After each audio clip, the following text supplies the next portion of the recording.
เจ้าสบายดีข้าพเจ้าพิรวัฒน์โสภามีไซเนาะเป็นหัวหน้าแผนกแก้ไขอุบัติเหตุบริษัทอารียนประกันภัยลาวมื้อนี้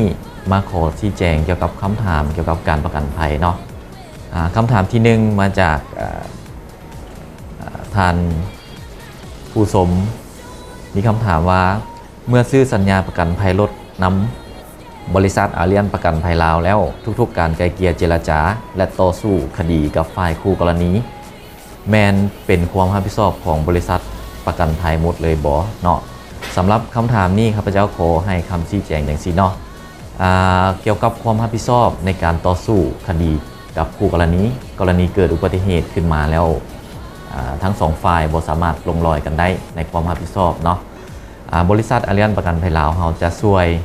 ในการไกลเกลี่ยเจรจาเนาะแต่ว่าทางนี้ทางนั้นแมนผู้ที่เป็นเจ้ากรรมก็คือลูกค้าของประกันภัย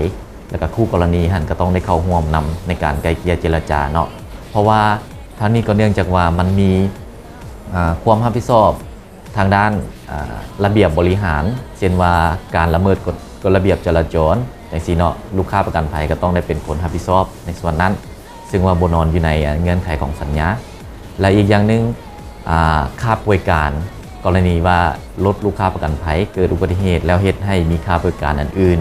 ที่สืบเนื่องมาจากความเสียหายนอกจากความเสียหายที่เป็นทางด้านวัตถุแท้ๆเนาะเช่นว่า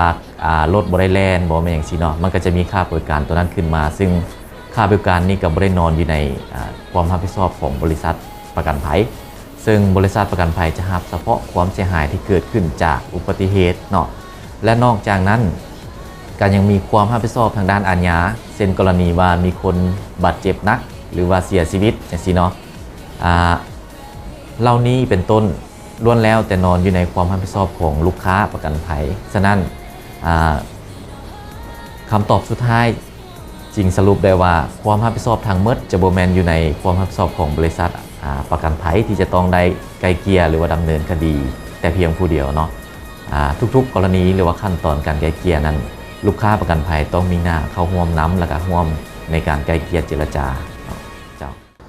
เจ้าท่านผู้ชมและนั่นก็แม่นคำตอบจากทางประกันภัยที่เพิ่นนำมาเสนอให้กับทุกท่านได้รับชมกันในมื้อนี้หวังว่าคงจะเป็นความรู้และก็ข้อมูลดีๆให้กับท่านผู้ชมบ่หลายกันหน่อยเนาะและก่อนจะจากลากันในมื้อนี้ก็ต้องขอบใจสำหรับสถานที่ถ่ายทำงามๆแบบนี้จากลาวฟอร์ดซิตี้ซึ่งว่าทางห้างของเพิ่นก็มีรถหลายรุ่นที่ว่าจะให้ทุกท่านได้สามารถเลือกเบิ่งกันได้ผู้ใดที่ว่าสนใจสามารถที่จะเข้ามาเบิ่งกันได้ซึ่งสถานที่ของเพื่อนก็ตั้งอยู่ที่บ้าน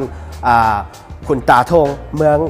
สีโคตะบองนครหลวงเวียงจันทร์ของพวกเรานี่เองเนาะหรือว่าท่านใดที่ว่ามาบ่ฮอดจอดบ่ถึงหรือว่าสามารถที่จะโทรสอบถามกันก่อนก็ได้ตามเบอร์โทรที่ว่าปรากฏขึ้นทางหน้าจอของทุกท่านในปัจจุบันนี้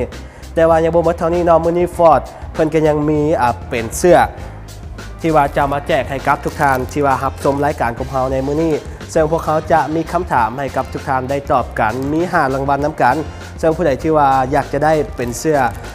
จากลาวฟอร์ดซิตี้ของพวกเขาก็สามารถที่จะเข้าไปกดไลค์แฟนเพจรายการของพวกเขาก็คือ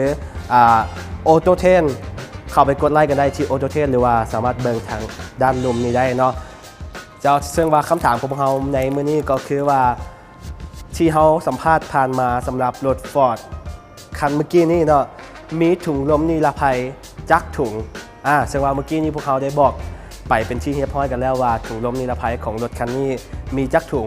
ซึ่งว่าพวกเขาก็มีเป็นสร้อยที่ว่าจะให้ทุกท่านได้เลือกกันซึ่งสามารถที่จะเข้าไปเบิ่งได้ที่แฟนเพจของพวกเขาโอโตเทนตามที่ทุกท่านเห็นอยู่ทางด้านลมของพวกเขาในปัจจุบันนี้และที่ขาดบ่ได้ก็ต้องขอบใจสำหรับท่านผู้ชมทุกท่านที่ว่าให้เกียรติติดตามรับชมรายการของพวกเขาตั้งแต่ต้นจนจบรายการทางสามารถติดตามรับชมได้ใหม่ในอาทิตย์หน้าว่ารายการของเขาจะนำเสนอรถคันใดให้กับท่านผู้ชมได้รับชมกันแต่สำหรับมื้อนี้หมดเวลาแล้วข้าพเจ้าพร้อมด้วยทีมงานโอโตเทนทุกคนต้องได้ลาทุกท่านไปก่อนพบกันได้ใหม่ในโอกาสหน้าสำหรับมื้อนี้ขอกล่าวคำว่าสบายดี